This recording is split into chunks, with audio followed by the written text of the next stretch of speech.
అందరికీ నమస్కారం. గత తరగతిలో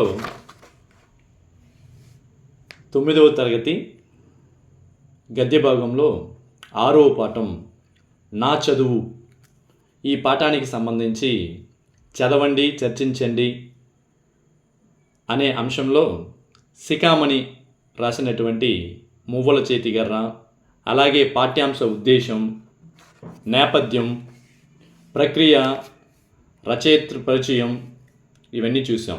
ఇప్పుడు పాఠ్యాంశంలోకి వెళ్దాం. నా చదువు. తెనుగు జాతి కొత్త కొత్త వీధుల్లో ముందంజ వేయాల్సిన యుగ సంధిది. నా జీవిత రహస్యాలు కొన్ని ప్రకటించడం వల్ల తమ అంతస్తు ఏమాత్రం పెరుగుతుందో, తమ పూనిక ఏమాత్రం సఫలం అవుతుందో నేను చెప్పలేను. అయితే గతాన్ని పరిశోధించుకుని వర్తమానాన్ని సమన్వయించుకొని భవిష్యత్తు నిర్ధారణగా నిరూపించుకోవడం, అందుకు తగిన ప్రణాళిక వేసుకుని జాతిని ఆ మార్గాన నడిపించడం మనందరి ముఖ్య విధి. దీనికి ప్రతి వ్యక్తికి ఏదో ఒక విద్య లేదా ఏదో ఒక కళ ఉపయోగపడుతూనే ఉంటాయి. అవి తమ లక్ష్యం కోసం, తమ ప్రాప్యం కోసం ప్రవర్తమానం అవుతూనే ఉంటాయి. అంటే తెనుగు జాతి కొత్త కొత్త విషయాల్లో ముందంజ వేస్తున్నటువంటి యుగ సంధిది. యుగ సంధి అంటే ఒక యుగానికి ఇంకొక యుగానికి మధ్యలో ఉన్నటువంటి కాలాన్ని సంధికాలం అంటారు. సో ఒక యుగానికి ఇంకొక యుగానికి మధ్యలో ఉన్నటువంటి ఆ కొద్ది కాలాన్ని యుగ సంధి కాలం అంటారు. అలా తెలుగు జాతి యొక్క విషయంలో ఇది కొత్త ఒక యుగ సంధి అని చెప్పి అంటున్నాడు. నా జీవిత రహస్యాలు కొన్ని ప్రకటించడం వల్ల అవి తమ అంతస్తు ఏమాత్రం పెరుగుతుందో, తమ పూనిక ఏమాత్రం సఫలమవుతుందో నేను చెప్పలేను అంటున్నాడు. అంటే నా జీవితంలో జరిగినటువంటి కొన్ని రహస్యాలని నేను మీకు చెప్పడం వల్ల అది తమ యొక్క అంతస్తు అంటే సాధారణంగా ఇక్కడ ఏమనుకుంటాం, అంతస్తు అంటే పరువు అని చెప్పి అనుకుంటాం. అంతస్తు అనేటటువంటి మాటకి అభిప్రాయం అనేటటువంటి అర్థం కూడా ఉంది. కాబట్టి నేను ఈ విషయాలంతా మీతో పంచుకోవడం వల్ల మీ అభిప్రాయం ఏ విధంగా పెరుగుతుందో, అలాగే తమ పూనిక ఏమాత్రం సఫలం అవుతుందో అన్నాడు. ఇక్కడ పూనిక అంటే పట్టుదల, యత్నము, సన్నాహం అనేటటువంటి అర్థాలు ఉన్నాయి. కాబట్టి తమ యొక్క యత్నము లేదా సన్నాహం ఏ విధంగా సఫలీకృతం అవుతుందో నేను చెప్పలేను అని చెప్పి అంటూనే, అయితే గతాన్ని పరిశోధించుకొని వర్తమానాన్ని సమన్వయించుకొని భవిష్యత్తు నిర్ధారణగా నిరూపించుకోవడం, అందుకు తగిన ప్రణాళిక వేసుకొని జాతిని ఆ మార్గాన నడిపించడం మనందరి ముఖ్య విధి. కావున మనం ఎప్పుడూ కూడా గతంలో జరిగిన విషయాన్ని శోధన చేసుకుని వర్తమానంలో జరుగుతున్న వాటిని అన్వయపరుచుకొని భవిష్యత్తులో ఇలా చేస్తే బాగుంటుంది అని చెప్పనేసి మన భవిష్యత్తుని ఊహించుకొని వాటిని నిరూపించుకోవడం కోసం మనకంటూ ఒక ప్రణాళిక ఉండాలి. అదే ఆ జాతిని మార్గాన నడిపించడం అనేటువంటిది మన జాతిని, మన అందరినీ ముందుకు నడిపిస్తుంది. అది ఖచ్చితంగా మనందరికీ ఉండవలసినటువంటి ముఖ్యమైనటువంటి విధి అని చెబుతూ, దీనికి ప్రతి వ్యక్తికి ఏదో ఒక విద్య లేదా ఏదో ఒక కళ ఉపయోగపడుతూనే ఉంటాయి. అలా మనల్ని ముందుకు నడిపించడంకి మనకి ఏదో ఒక కళ కానీ లేదా ఏదో ఒక విద్య కానీ ఖచ్చితంగా ఉపయోగపడుతుందని చెప్తూ, అవి తమ లక్ష్యం కోసం, తమ ప్రాప్యం కోసం ప్రవర్తమానం అవుతూనే ఉంటుంది.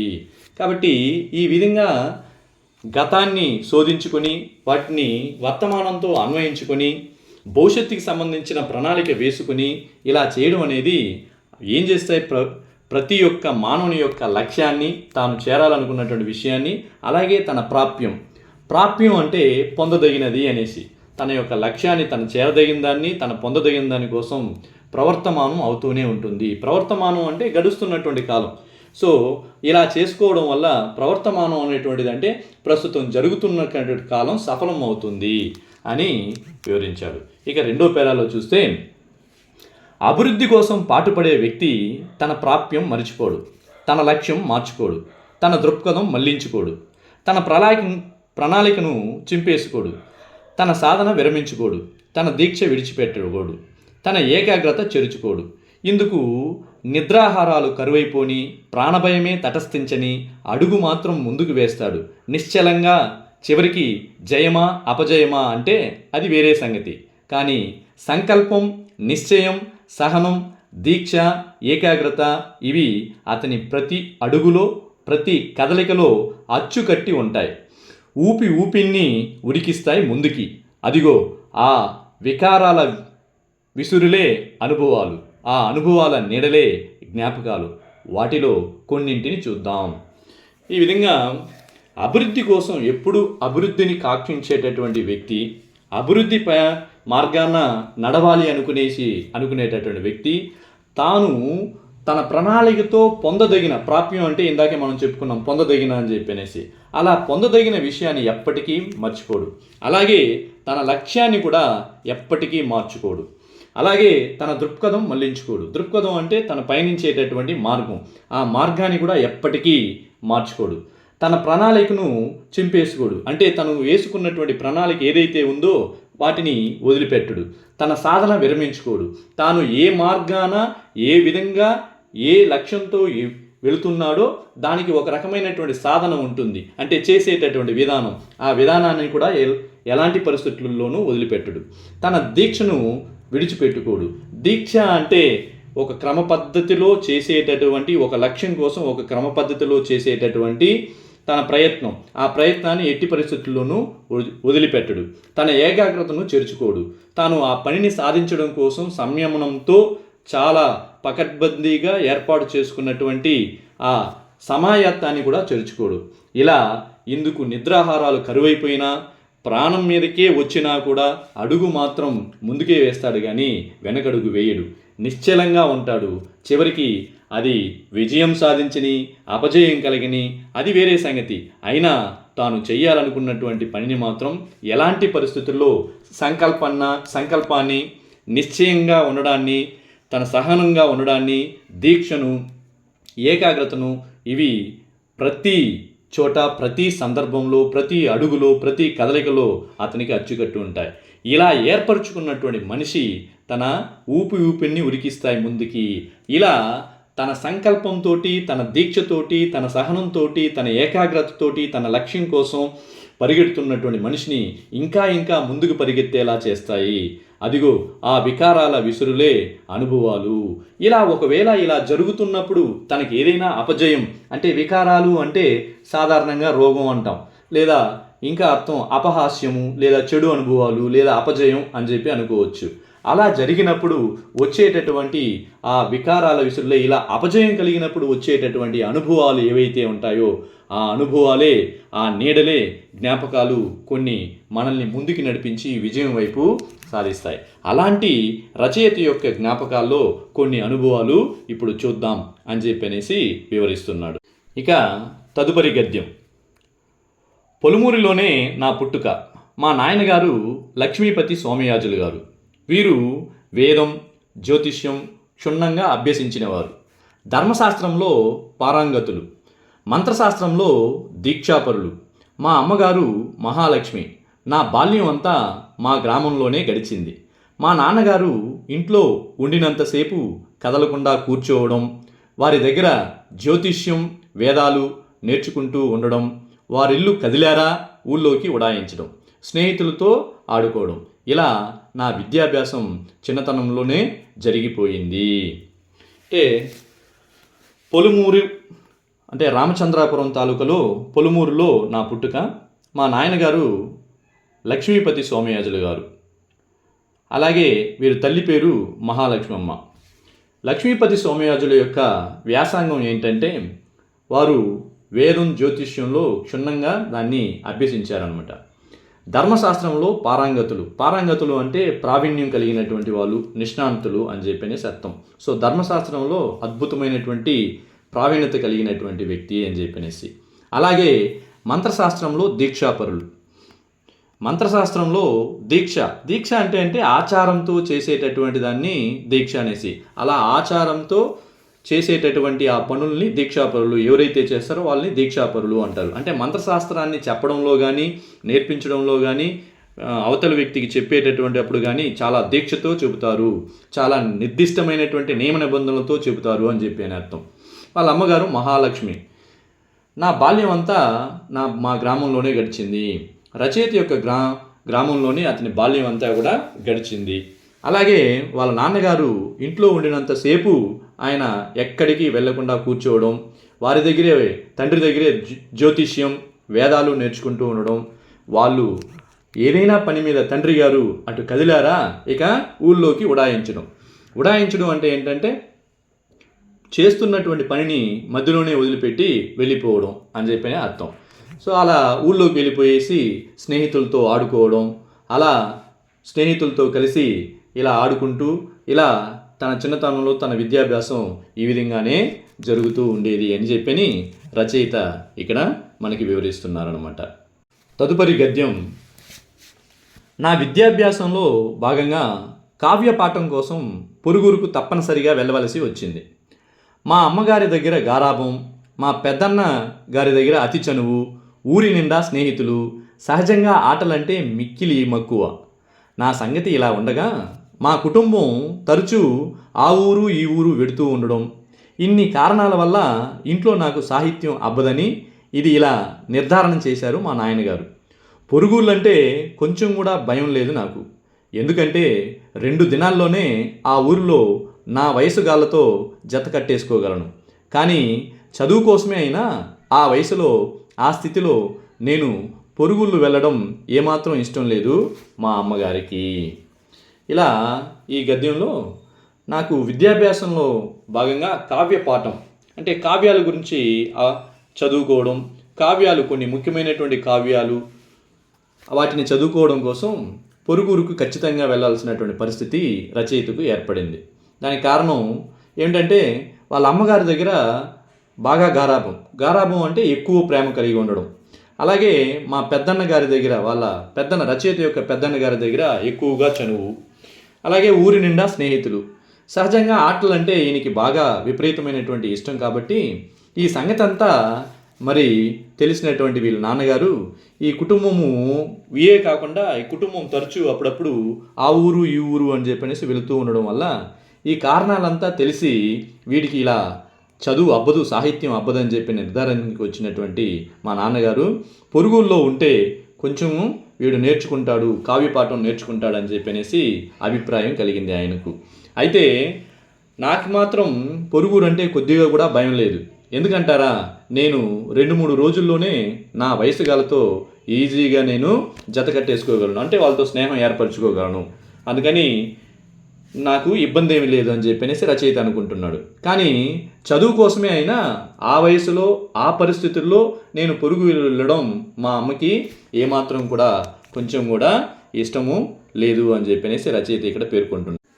తదుపరి గద్యం చూస్తే, చదువు కోసం నేను మొట్టమొదటి వెళ్ళిన పొరుగురు వల్లూరు. ఇది మా రామచంద్రాపురం తాలూకాలో మండపేటకు 2-3 మైళ్ళల్లో ఉన్న గ్రామం. ఇది పెద్ద రైతాంగంతో పాడి పంటలతో తొలతూగుతున్న ఊరు. ఈ గ్రామంలో మాకు విద్య నేర్పేవారు గుంటూరి సీతారామశాస్త్రి గారు. వీరి స్వగ్రామం జల్లిసీమలో మోగల్లు. వీరిని తమ సాహిత్య విద్యను నేర్పాలని కోరి వల్లూరు నివాసులు సంవత్సరానికింత పైకం చెల్లిస్తూ తమ ఊరిలో నిలుపుకున్నారు. అలా చదువు కోసం నేను మొట్టమొదటిసారిగా వెళ్ళిన పొరుగురు ఏంటంటే వల్లూరు. ఈ వల్లూరు ఎక్కడుందంటే మా రామచంద్రాపురం తాలూకాలోనే మండపేట అనేటువంటి గ్రామానికి ఒక 2-3 మైళ్ళ దూరంలో ఉన్నటువంటి ఒక గ్రామం. ఈ గ్రామంలో పెద్ద పెద్ద రైతులు వ్యవసాయం చేసుకుంటూ పాడి పంటలతో చక్కగా తొలతూగుతున్నటువంటి ఆ ఊరు. ఈ గ్రామంలో మాకు విద్య నేర్పించడానికి ఉన్నటువంటి గురువు గారు ఎవరంటే గుంటూరి సీతారామశాస్త్రి గారు. వీరిది స్వగ్రామం జల్లిసీమలో మోగల్లు అనేటటువంటి ఊరు. ఈ ఊరి వాళ్ళు, వల్లూరులో ఉన్నటువంటి ఊరు వాళ్ళు ఏరికోరి గురువు గారిని ఒప్పించి వాళ్ళ ఊరిలో ఉన్నటువంటి పిల్లలకి సాహిత్య విద్య నేర్పించాలని చెప్పనేసి అనుకుని సంవత్సరానికి ఇంత ఇస్తామని చెప్పని గురువు గారిని ఒప్పించి తమ ఊరిలో తీసుకొని వచ్చి పెట్టుకున్నారు అని చెప్పనేసి రచయిత పేర్కోవడం జరిగింది. తదుపరి గద్యం. మా గురువు సీతారామశాస్త్రి గారు తమ శిష్యులందరిలో మొదట నాకే అగ్రతాంబూలం ఇచ్చారు. వారి దగ్గర 1.5 సంవత్సరం కాలం చదివాను. ఎలాంటి సందర్భంలోనూ ఎవరి మీద వారు కోప్పడడం చూడలేదు నేను. విద్యార్థులంటే వారికి ఎంతో వాత్సల్యం. నేనంటే మరీ వాత్సల్యం. దానికి కారణం నాకు బాగా చిన్నతనం కావడం. దీంతో గురువుగారి దగ్గర విద్యార్థులకు ఎవరికీ లేని చనువు నాకు దొరికింది. అక్కడ ఉండినంత కాలం నాకు తల్లిదండ్రులను విడిచి ఉండినట్టే అనిపించలేదు. తల్లిదండ్రులు తమ పిల్లల పట్ల సరైన శిక్షణ అలవరిస్తే వారికి అసభ్య ప్రవర్తన ఎందుకు అలవడుతుంది? డబ్బు సంపాదించడంలో లేదు, దాన్ని జాగ్రత్త చేయడంలో ఉంది విశేషం. అలాగే బిడ్డలను కనడంలో లేదు, వారికి సభ్యత అలవర్చడంలోనే ఉంది గొప్పతనం. అదే తల్లిదండ్రుల ప్రయోజకత్వం. అలాగే జాతిని పెంచేది పశు ప్రవృత్తి, జాతిని సరిదిద్దేది మాత్రం మానవ ప్రవృత్తియే. అందుకే తల్లిదండ్రులు పిల్లలను సరైన మార్గంలో నడిపించాలి. ఇక ఈ గద్యంలో రచయిత తమ గురువు గారు సీతారామ శాస్త్రి గారు తమ శిష్యులందరిలో కంటే అతనికే అగ్రతాంబూలం ఇచ్చేవారంట. అగ్రతాంబూలం అంటే మొదటి ప్రాధాన్యం అని చెప్పనేసి, ముందుగా అందరికంటే ముందుగా అతన్నే అడిగేవారు, అతనితోనే ముచ్చటించేటటువంటి వాడు. అంటే అగ్రతాంబూలం అంటే మొదటి ప్రాధాన్యం అని చెప్పనేసి. వారి దగ్గర రచయిత సంవత్సరంన్నర కాలం చదివాడంట. ఆయన ఆ సంవత్సరంన్నర కాలంలో రచయిత తమ గురువు గారు సీతారామ శాస్త్రి గారు ఎలాంటి సందర్భంలో కూడా ఎవరి మీద కోప్పడడం అతను చూడలేదంట.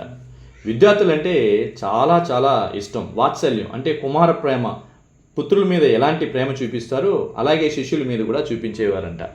నేనంటే మరీ వాత్సల్యం, మరి రచయిత అంటే ఇంకొంచెం ఎక్కువ ఇష్టం అనమాట. దానికి కారణం ఏంటంటే అతను బాగా అక్కడ ఉన్నటువంటి విద్యార్థుల్లో అందరికంటే చాలా చిన్న పిల్లవాడు కావడం అని చెప్పనేసి. దీంతో గురువు గారి దగ్గర రచయితకు ఎప్పుడూ కూడా కొంచెం అధికమైనటువంటి చనువు దొరికేదనమాట. అక్కడ ఉన్నంత కాలం రచయితకు తల్లిదండ్రుల్ని విడిచి ఉన్నాను అనేటటువంటి భావన కలగనే లేదు. తల్లిదండ్రులు తమ పిల్లల పట్ల సరైన శిక్షణ అలవరిస్తే వారికి అసభ్య ప్రవర్తన ఎందుకు అలవడుతుంది? తల్లిదండ్రులు అనేటటువంటి వాళ్ళు తమ పిల్లల పట్ల సరైనటువంటి వైఖరి, సరైనటువంటి విధానం, సరైన శిక్షణ కానీ కలిగిస్తే వారికి ఎలాంటి పరిస్థితుల్లోనూ అసభ్య ప్రవర్తన అనేటువంటిది రాదు. అలాగే డబ్బు సంపాదించడంలో లేదు, దాన్ని జాగ్రత్త చేయడంలో ఉంది విశేషము. కాబట్టి డబ్బు ఎవరైనా సంపాదించవచ్చు, దాన్ని పొదుపుగా వాడుకొని కావలసినంత వాడుకొని దాన్ని పొదుపు చేసి అలా పొదుపుగా ఉండడం వల్ల అక్కడ ఉంటుంది విశేషం, సంపాదించడంలో కాదు ఉంది విశేషం. అది ఎలాగా సంపాదించడంలో విశేషం లేదో పొదుపు చేయడంలో విశేషం ఉందో అలాగే బిడ్డల్ని కనడంలో లేదు గొప్పతనము. వారికి సభ్యత, సంస్కారము అలవర్చడంలో ఉంది నిజమైనటువంటి గొప్పతనము అని చెప్తూ, అదే తల్లిదండ్రుల యొక్క ప్రయోజకత్వం కూడా అని చెప్పనేసి. ఎందుకంటే ఒక జాతిని పెంచేది పశు ప్రవృత్తి, అలాగే జాతిని సరిదిద్దేది మాత్రం మానవ ప్రవృత్తి అని చెప్పి తెలియజేస్తూ, అందుకే తల్లిదండ్రులను పిల్లలను సరైన మార్గంలో నడిపించాలి. అలా సరైన మార్గంలో నడిపించని క్రమంలో కేవలం పిల్లలు, సమాజం మాత్రమే కాకుండా యావత్ ప్రపంచం కూడా నష్టపోతుంది అని తెలియజేస్తున్నారు. తదుపరి గద్యం, సీతారామ శాస్త్రి గారి దగ్గర ఉన్న విద్యార్థులు నలుగురు వారాలు చేసుకునే వాళ్ళం. గురుకుల వాసం, వారాల భోజనం చదువుకునే వారికి మంచివనే నా నమ్మకం. ఇప్పటికీ తెలివితేటలు, శ్రద్ధ ఎలా ఉండినా ముందు అణుకువ, విధేయత ఉంటే గాని ఊరివారు వారాలివ్వరు విద్యార్థులకు. గురువులు పాఠాలు చెప్పరు. విద్యా విషయమై ఇంటి దగ్గర తల్లిదండ్రులు శ్రద్ధ పడుతూ ఉన్నా ఇక్కడ విద్యార్థులకి ఏదీ ఉపయోగపడదు. బాధ్యత అంతా విద్యార్థులదే. అంటే ఇక్కడ గురువు అయినటువంటి సీతారామ శాస్త్రి దగ్గర ఉన్న విద్యార్థులు నలుగురు కూడా వారాలు చేసుకునేటటువంటి వాళ్ళు. వారాలు చేసుకోవడం అనేటువంటిది, వారాలు చేసుకును అనేటటువంటి మాట ఇప్పుడున్నటువంటి విద్యార్థులకి చాలా చాలా కొత్తదైనటువంటి మాట. వారాలు చేసుకోవడం అంటే ఏంటంటే, పూర్వకాలంలో ఏదైనా ఒక గురువు దగ్గర విద్యాభ్యాసం చేసేటటువంటి విద్యార్థులు ఆ గురువు దగ్గరే ఉండి విద్యాభ్యాసం నేర్చుకోవాల్సి ఉంటుంది. అలా గురువు దగ్గరే ఉంటూ విద్యాభ్యాసం నేర్చుకునేటటువంటి ఆ విద్యార్థి ఆ విద్యాభ్యాసం చేసేటటువంటి రోజుల్లో ఆ ఊరిలో రోజుకు ఒకరి ఇంటికి వెళ్ళి భోజన ఏర్పాటు చేసుకోవాలి. ఆ ఊరిలో ఉన్నటువంటి వాళ్ళు పిల్లవాళ్ళు ఆ విధంగా విద్యార్థులు వచ్చినప్పుడు వాళ్ళు కాదనకుండా వాళ్ళు పెట్టేటటువంటి వాళ్ళు, వాటిని వారాలు చేసుకొని చదువుకోవడం అని చెప్పి అనేటటువంటి వాళ్ళు. మరి ఇక్కడ రచయిత కూడా సీతారామ శాస్త్రి గారి దగ్గర విద్యను అభ్యసించేటప్పుడు ఆయన కూడా వారాలు చేసుకునేటటువంటి వాడు అనమాట. అలాగే గురుకుల వాసము, వారాల భోజనం చదువుకునే వారికి మంచివనే నా నమ్మకం ఇప్పటికీ అని అంటున్నాడు రచయిత. అంటే గురువుతో పాటు నివసించడం, గురుకులంలోనే నివసించడం, అలాగే వారాల భోజనం ఏర్పాటు చేసుకోవడం. ఇందాక చెప్పాం కదా వారాల భోజనం. ఆ ఊర్లో ఉన్నటువంటి ఇళ్లల్లో రోజుకు ఒకరి ఇళ్ళల్లో వెళ్ళి భోజనం చేసుకోవడం. ఇలా భోజనం చేసుకుని అక్కడ వాళ్ళకి ఏవైనా సహాయ సహకారాలు అందిస్తూ మరి ఆ ఇంట్లో భోజనం చేస్తూ అలా ఇక్కడ గురువు దగ్గర విద్యను అభ్యసించడం, వారాలు చేసుకోవడం అనమాట. కాబట్టి గురుకులంలో వాసం చేయడము, అలాగే వారాల భోజనం చేస్తూ చదువుకోవడం చాలా చాలా మంచిదనేసి ఇప్పటికీ నా నమ్మకం అని చెప్పి రచయిత తెలియజేస్తున్నాడు. దానికి కారణం ఏంటని చెప్పి తెలియజేస్తున్నాడంటే, ఒకటి తెలివితేటలు, శ్రద్ధ ఎలా ఉండినా కూడా పిల్లవాడికి ముందుగా రావాల్సినటువంటి అణుకువ, విధేయత, వినయము ఇవన్నీ కూడా అదే విధంగా తమకి తాముగా విద్యార్థులు నేర్చుకోవడానికి అవకాశాలు ఎక్కువగా ఉంటాయి. విద్యార్థులకి గురువులు పాఠాలు చెప్పరు. విద్యా విషయమై ఇంటి దగ్గర తల్లిదండ్రులు శ్రద్ధ పడుతూ ఉన్నా ఇక్కడ విద్యార్థులకి ఏది ఉపయోగపడదు. బాధ్యత అంతా కూడా విద్యార్థులదే. విద్యార్థి గురువుని వెతుక్కుని ఈ పాఠం చెప్పండి అని చెప్పేసి అడిగి అందులో ఉన్నటువంటి తాత్పర్యాన్ని, భావాన్ని గ్రహించి అతను కంటతా పట్టాలి. కాబట్టి గురువుగారు పిలిచి ఇది నేర్చుకోండి, ఇది చదవండి, అది చదవండి అని చెప్పరు. గురువుగారు ఎప్పుడు ఖాళీ సమయం దొరుకుతారో, ఖాళీ సమయంగా ఉన్నారో ఆ సందర్భాన్ని, సమయాన్ని చూసుకుని విద్యార్థులు వెళ్ళి అతనికి కావాల్సినటువంటి విషయంలో ఖచ్చితంగా నేర్చుకోవాల్సినటువంటి పరిస్థితి ఉంటుంది. తదుపరి గద్యం. వారాల భోజనంలో వింత వింత అనుభవాలు కలుగుతాయి. ఒక్కొక్క వారం నిమిషాల మీద కుదురుతుంది. ఒక్కొక్క వారం మిక్కిలి శ్రమ పడితే కానీ కుదరదు. ఒక ఇల్లాలు ఏదో వచ్చాడు, తింటాడు, పోతాడు అన్న నిరసన భావంతో పెడుతుంది భోజనం. ఇంకొక ఇల్లాలు తల్లిలాగా బుజ్జగిస్తూ పెడుతుంది. ఈ వ్యత్యాసాలకు తోడు భోజనానికి వేళాపాలా ఉండదు, ఒక అంతస్తు ఉండదు. రకరకాల భోజనాలున్నా కోరుకున్నది మాత్రం దొరకదు. వారాలు చేసుకునే విద్యార్థి అవలంబించేది బ్రహ్మచర్యమైన ఇదేది మాత్రం సంసార సాగరం. ఇందువల్ల చదువుతో పాటు గృహకృత్యాలు నిర్వహించుకునే నేర్పు కూడా అలవడుతుంది. ఇంకిత జ్ఞానం కలుగుతుంది, సంస్కారం అబ్బుతుంది. వారాలు చేసుకుంటూ నేను చదువుకున్న కాలం 4-5 ఏళ్లకే ఈ అనుభవాలన్నీ కలిగాయి నాకు. మొత్తానికి 4 పొరుగులలో చదువుకున్న నేను 4 చోట్ల వారాలు ఏర్పాటు చేసుకున్నాను.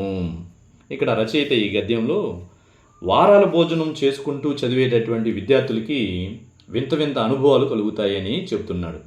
ఒక్కొక్క వారం నిమిషాల మీద కుదిరిపోతుంది. పలానా ఇంటికి వెళ్ళి భోజనానికి కుదురుకోవచ్చు అని చెప్పేసి నిమిషాల మీదే దొరికిపోతుంది. ఒక్కొక్క వారం చాలా కష్టపడితే కానీ 10 మందిని అడిగితే కానీ ఈ వారం మా ఇంట్లో వచ్చి భోజనం చేయి అని చెప్పేసి ఆ విషయం కుదరదు అనమాట. అలా ఒక్కొక్కసారి ఈజీగా దొరుకుతుంది, ఒక్కొక్కసారి చాలా కష్టపడినా కూడా దొరకదు అని చెప్పేసి. ఇక తీరా కుదురుకున్నాక ఒక్కొక్క ఇల్లాలు ఒక్కొక్క రకంగా ఉంటాడు. ఒక ఇల్లాలు ఏదో వచ్చాడు, తింటాడు, పోతాడు అనే నిరసన భావంతో ఏదో చేసి పెడుతుంది అలా భోజనం. ఇంకొక ఇల్లాలు సొంత తల్లిలాగా బుజ్జగిస్తూ పెడుతుంది అడిగి మరీను. ఇలా చాలా వ్యత్యాసాలు ఉండడంతో పాటు వీటికి తోడు భోజనానికి వేళాపాల అంటూ ఉండదు, ఒక అంతస్తు ఉండదు. కాబట్టి రకరకాల భోజనాలు ఉన్నా మాత్రం తాము ఏది తినాలనుకుంటున్నామో అది మాత్రం ఖచ్చితంగా దొరకదు.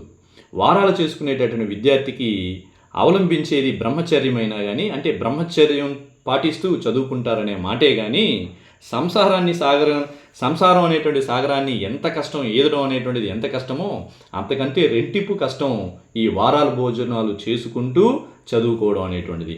ఇందువల్ల ఏమవుతుందంటే చదువుతో పాటు గృహకృత్యాలు అంటే ఇంటి పనులు ఎలా చేయాలి, ఏ విధంగా చేయాలి, ఎంత నేర్పుతో చేయాలి, ఎంత నైపుణ్యం అనేటువంటిది చాలా రకాలైనటువంటి అంటే ఇంటి పనులు చేయడంలో కాస్తంత నైపుణ్యం అనేటువంటిది అలవడుతుంది. అలాగే ఇంకిత జ్ఞానం కలుగుతుంది. ఇంకిత జ్ఞానం అంటే ఎప్పుడు, ఎక్కడ, ఎలా, ఎవరితో ఏ విధంగా మసలుకోవాలి, ఏ పనులు ఎలా చేసుకోవాలి అనేటువంటి జ్ఞానమే ఇంకిత జ్ఞానం అనేది. ఇంకిత జ్ఞానం కలుగుతుంది. సంస్కారము, వినయము అనేటువంటిది అబ్బుతుంది. వారాలు చేసుకుంటూ నేను చదువుకున్న కాలం ఒక 4-5 సంవత్సరాలకే ఇవన్నీ కూడా నాకు మంచి మంచి అనుభవాలు కలిగాయి నాకు. మొత్తానికి పొరుగులలో చదువుకున్న నేను 4 చోట్ల వారాలు ఏర్పాటు చేసుకున్నాను. ఆ 4 చోట్ల నాకున్నటువంటి అనుభవాలతో అద్భుతమైనటువంటి అంటే వారాల భోజనాలు చేసుకుంటూ ఈ 4-5 ఏళ్ళకే ఈ అనుభవాలు, ఈ అద్భుతమైనటువంటి విషయాలన్నీ కూడా నేను నేర్చుకున్నాను అని రచయిత పేర్కొన్నాడు.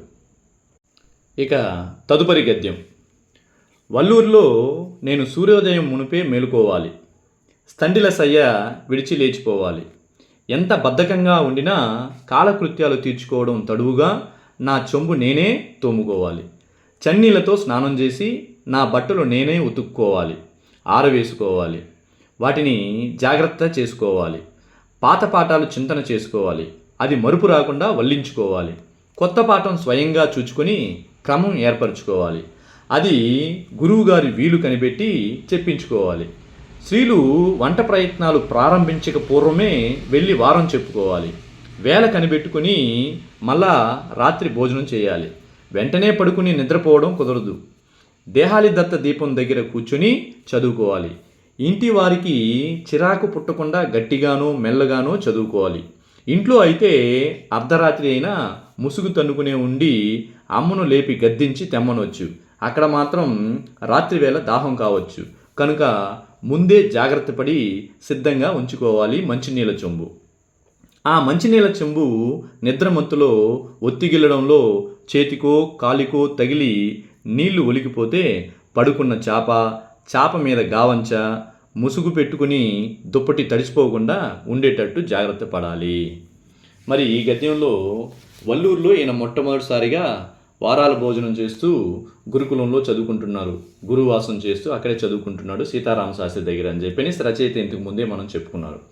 మరి వల్లూరులో ఈయన సూర్యోదయం మునిపే మేల్కొంటాడు వారాల భోజనం చేసేటప్పుడు.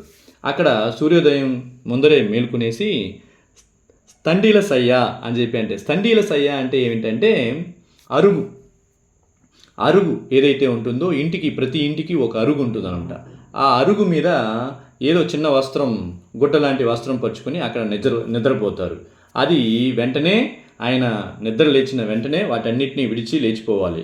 ఎంత బద్ధకంగా ఉన్నా, ఎంత పొద్దునైనా కానీ, ఎంత మంచు అయినా కానీ, ఎంత చలి అయినా కానీ, ఎంత బద్ధకంగా ఉన్నా కానీ కాలకృత్యాలు తీర్చుకోవడం, దాటితో పాటు తన చెంబుని తానే కనుక్కోవడం. పాత రోజుల్లో మరి కాలకృత్యాలు తీర్చుకొని చెంబుతో నీళ్లు తీసుకుని అరుగు బయట వెళ్ళేటటువంటి వాళ్ళు ఆ చెంబుని తోముకోవడం, అలాగే చన్నీళ్ళతో మాత్రమే స్నానం చేయాలి, అలాగే అతని బట్టలను అతను మాత్రమే ఉతుక్కోవాలి, ఆరవేసుకోవాలి, వాటిని జాగ్రత్త చేసుకోవాలి.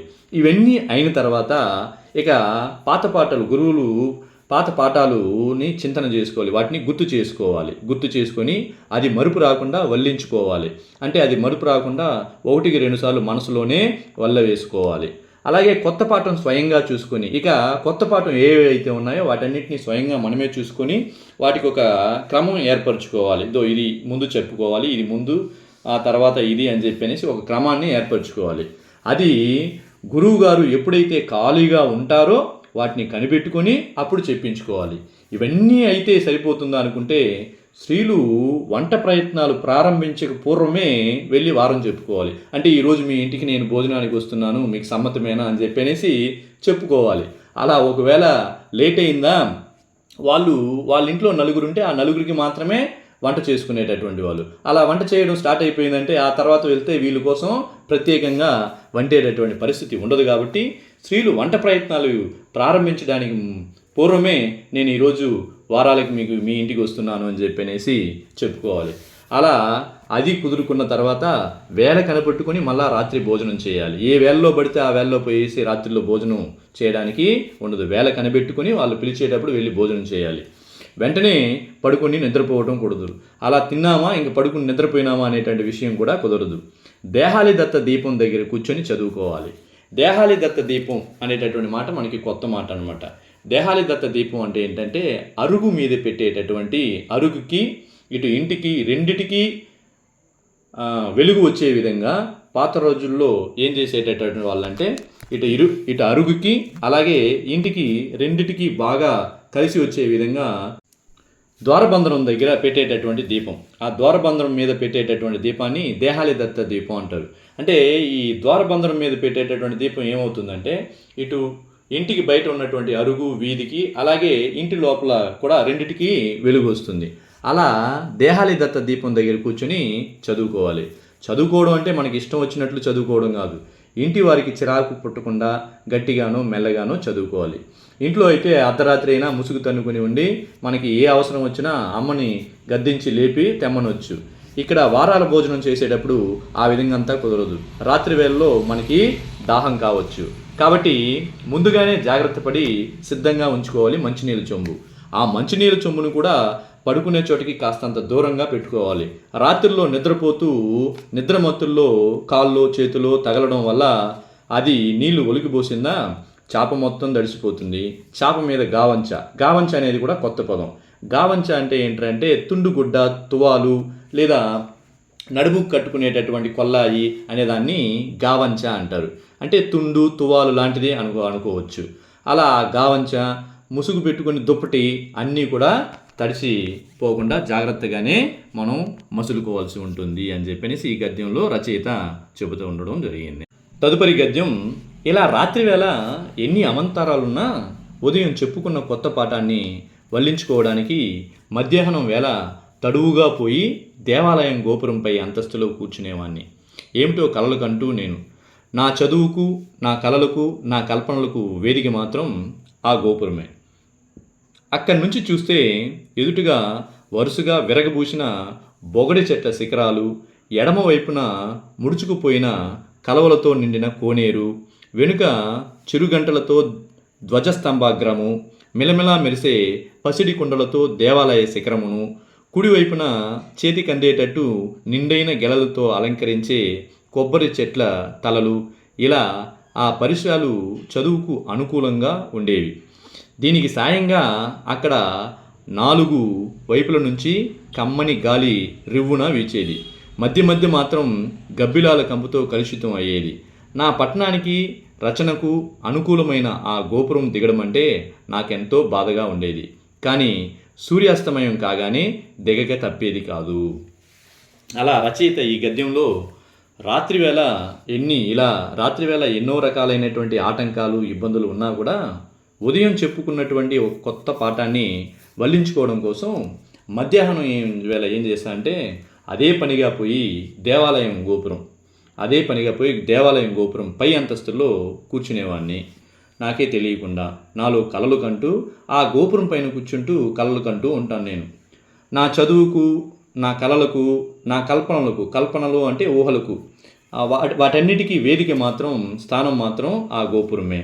ఎందుకంటే అక్కడి నుంచి చూస్తే ఎదురుగా రచయితకు విరగబూసిన బొగడ చెట్ల శిఖరాలు అంటే బొగడ చెట్లు అంటే మనం చెట్లని కాదు, బొగడ చెట్లు అంటే వరి దినుసుల్లో అది రకమైనటువంటి వరి దినుసు అని తెలుస్తుంది. బొగడ చెట్ల శిఖరాలు అలా అవి కోతకి వచ్చేటటువంటి సమయంలో పాలు పట్టడం అనేటువంటిది జరుగుతుంది.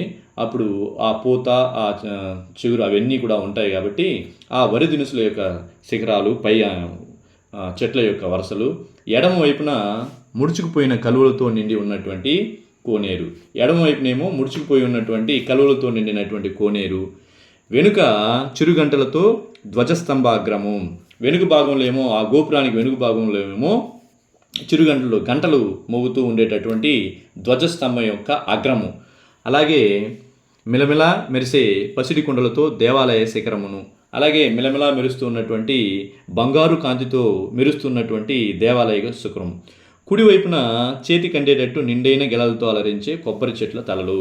అలాగే నేను ఎలాగో మరి గోపురం ఎక్కాను కాబట్టి గోపురం పై నుంచి అలా ఆ కొబ్బరి చెట్ల యొక్క తలలు చేయిబెట్టే అండే విధంగా ఉండేటటువంటి కొబ్బరి గెలలతో అలరిస్తూ ఉన్నటువంటి ఆ కొబ్బరి చెట్ల యొక్క తలలు, ఇలా పరిసరాలంతా కూడా చదువుకి అనుకూలంగా అద్భుతంగా ఉండేది. దీనికి తోడుగా అక్కడ 4 వైపు నుంచి చాలా కమ్మనైనటువంటి గాలి ఎప్పుడూ వీస్తూ ఉండేది. అలా ఆ వాతావరణంలో, ఆ పరిస్థితుల్లో అక్కడ కూర్చొని నా రచనకు, అలాగే నా చదువుకు ఎంతో ఆలవాలంగా ఉండేటటువంటిది ఆ గోపురం. అయితే వీటన్నిటికీ కాకుండా మధ్య మధ్యలో గబ్బిలాల యొక్క కంపుతో కలుషితం అయ్యేది. అది ఎటుపోయి నా యొక్క పఠనానికి, అభ్యసనానికి, రచనకి ఏ రకమైనటువంటి ప్రతికూలత ఉండేది కాదు. అయితే సాయంత్రం అయ్యేటప్పటికి ఆ గోపురం దిగవలసి ఉండేది. అలా దిగేటప్పుడు మాత్రం నాకెంతో బాధగా ఉండేది. కానీ సూర్యాస్తమయంగానే ఖచ్చితంగా దిగక తప్పేది కాదు అని చెప్పనేసి ఈ గద్యంలో వివరించడం జరిగింది రచయిత.